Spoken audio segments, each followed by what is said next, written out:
अकोल्यातल्या बहुचर्चित जन्ममृत्यू प्रमाणपत्र घोटाळ्यावर भाजपचे ज्येष्ठ नेते किरीट सोमय्या यांनी केलं आहे मोठं वक्तव्य। तब्बल 15,000पैकी 6,000 प्रमाणपत्रे रद्द करण्याची प्रक्रिया सुरू आहे आणि आता 9,000वर होणार पुनरावलोकन। गैरप्रकार करणाऱ्या नायब तहसीलदारांवर लवकरच सुरू होणार आहे चौकशी। संपूर्ण राज्यातील बोगस प्रमाणपत्रांवर सरकारकडनं मोठा निर्णय। काय आहे पुढचा टप्पा पाहूया सविस्तर। जन्म प्रमाणपत्र घोटाळा झाला आहे।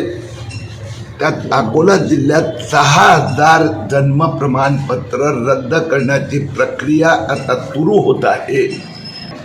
दोन्ही प्रकारचं अपात्रांना सर्टिफिकेट देण्यात आले आहे। काही लोक असे आहे की ज्यांना सर्टिफिकेट दिले ते सापडत नाही आहे।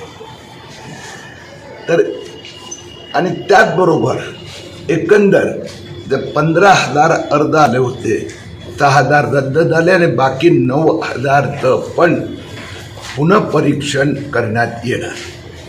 आलेले आहेत 1,400हून अधिक लोकांनी फोर्जरी केली होती, ते सिद्ध झाले आहे। एकंदर आमची माहिती अशी आहे 2024 जुलै ते डिसेंबर 6 महिन्यात 2 लाख अर्ज आले।